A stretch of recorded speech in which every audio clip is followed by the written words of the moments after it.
दोस्तों, कल सुबह मैंने एक वीडियो अपलोड की थी जिसमें आजकल जो बातें चल रही हैं कि तरबूज़ में इंजेक्शन लगाया जाता है। इस हवाले से मैंने अर्ज़ की थी कि तरबूज़ का लाल रंग दरअसल उसके अंदर पाया जाने वाला एक कुदरती केमिकल लाइकोपीन की वजह से होता है, और ये कि इंजेक्शन से तरबूज़ को मुकम्मल मीठा करना मुमकिन नहीं। मेरी इस वीडियो को सोशल मीडिया के तमाम प्लेटफॉर्म्स पर आप सब ने बहुत पजीराई बख्शी। आप सबके भरपूर रिस्पांस और पसंदीदगी का बहुत बहुत शुक्रिया।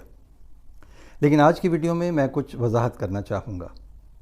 मेरा कंसर्न सिर्फ इतना था कि क्या तरबूज़ में इंजेक्शन लगाकर इसमें मज़ीद मिठास पैदा की जा सकती है या उसका रंग मज़ीद लाल किया जा सकता है। तो इस सिलसिले में अर्ज़ यह है कि ऐसा सिर्फ कटे हुए तरबूज़ के साथ किया जा सकता है। इस पर सकरीन मिला पानी डालें या लाल रंग जो भी कर लें, लेकिन इंजेक्शन के ज़रिए अगर किसी तरबूज़ को पंक्चर किया जाएगा, उसको डैमेज किया जाएगा, तो किसी सूरत भी तरबूज़ को कुदरत की तरह यकसा मीठा और लाल नहीं बनाया जा सकता।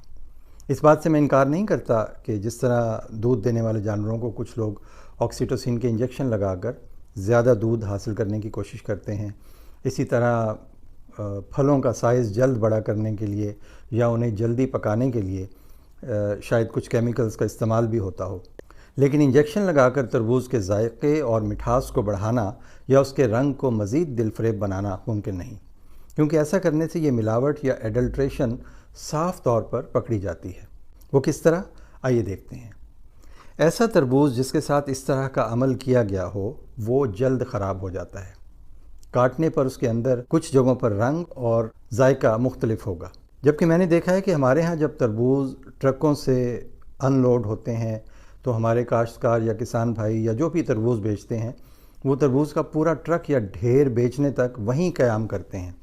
आखिरी तरबूज़ जब तक बिकता है, चाहे 2 हफ्ते भी लग जाएं, वो वहीं रहते हैं और तरबूज़ ख़राब भी नहीं होते, क्योंकि कुदरत ने तरबूज़ को जो एक प्रोटेक्टिव या हिफाजती तह या कोटिंग दी है सख्त छिलके की शक्ल में, वो उसकी ताज़गी को कुछ अरसे के लिए बरकरार रखती है। तो जैसा कि मैंने पहले अर्ज़ किया कि तरबूज़ में किसी भी किस्म की एडल्ट्रेशन अगर की भी जाए तो वो पकड़ी जा सकती है। अब आ जाते हैं पेट की बीमारियों की तरफ और हैज़े की तरफ। मैंने पहले भी अर्ज़ की थी कि अगर खुला हुआ और कटा हुआ तरबूज़ सड़क के किनारे बर्फ़ की स्लैब पर रखा आपके दिल को लुभा रहा है तो मोहतात रहें। पहले से कटे हुए तरबूज़ की कोई गारंटी नहीं है, इसमें मिलावट की जा सकती है। आप उसके ऊपर कुछ भी पानी छिड़क दें, कोई मीठा पानी छिड़क दें, सकरीन मिला लें, इस तरह की चीज़ खाने से जरासीम यकीनन आपके पेट में जा सकते हैं। वो जरासीम जो उड़ती हुई धूल और मक्खियों से इस कटे हुए तरबूज़ के ज़रिए आपके पेट तक पहुंच सकते हैं। मैं जब तरबूज़ ख़रीदता हूं तो इन बातों का ख्याल रखता हूं। तरबूज़ का रंग गहरा, लेकिन पकने के दौरान इसका वो हिस्सा जो ज़मीन से मस होता है, जिसे फील्ड स्पॉट कहते हैं, इसका रंग हल्का पीला या लाइट ब्राउन होना चाहिए। यानी बाकी सारा तरबूज़ गहरा सब्ज़ रंग का होगा और उसका फील्ड स्पॉट हल्का पीला या लाइट ब्राउन होगा। फिर तरबूज़ की आवाज़ चेक करें, यानी अगर आप अपनी उंगलियों की बैक साइड से या अपने हाथ का अगला हिस्सा तरबूज़ को मारें तो पका हुआ तरबूज़ खनखनाती सी आवाज़ देगा, जबकि कच्चा तरबूज़ डल किस्म की भारी सी आवाज़ देगा। फिर तरबूज़ की डंडी वाला हिस्सा चेक करें। अगर डंडी वाला हिस्सा खुश्क और ब्राउन है तो ये तरबूज़ अच्छा पका हुआ है, और अगर ये सब्ज़ है तो कच्चा हो सकता है। आखिरी बात ये कि तरबूज़ कहीं से भी नरम या पंक्चर नहीं होना चाहिए। तरबूज़ की जिल्द बिल्कुल साफ़ सुथरी हो और उस पर किसी किस्म की कार्रवाई का शुबा ना हो, तो आप बेफिक्र होकर इस फल को अपने घर ले जा सकते हैं। और हाँ, एक बात और, तरबूज़ को कभी भी कटवाएं ना, ये बात भी ठीक नहीं है, क्योंकि जो छुरी वहाँ सड़क के किनारे पड़ी होगी वो जाहिर है कि उस छुरी से साफ़ नहीं हो सकती जो आपके घर के किचन में है। तरबूज़ को घर ले जाकर धोएं, टिश्यू से खुश्क करें, साफ़ छुरी से काटें और ताज़ा ताज़ा खा लें। खाली पेट खाने से तरबूज़ अच्छा हज़म होता है। फ्रिज में खुला और कटा हुआ तरबूज़ ना ही रखें तो बेहतर है, लेकिन अगर 4-6 घंटे रखना भी पड़े तो उसको क्लिंग रैप में लपेट कर फ्रिज में रख सकते हैं। हिफ़्ज़ानी सेहत के असूल जैसे साबुन से अच्छी तरह हाथ धोना, साफ़ छुरी और बर्तन का इस्तेमाल, ज़्यादा देर कटे हुए तरबूज़ को बाहर ना रखना, ये सब वो बातें हैं जो आपको कभी भी पेट की बीमारी नहीं होने देंगी। और ये असूल सिर्फ तरबूज़ के लिए नहीं है, ये सब फलों के लिए है। तो जनाब, इस मौसमी फल के बेशुमार फ़ायदे हैं और जिन पर शायद किसी और वक्त बात होगी।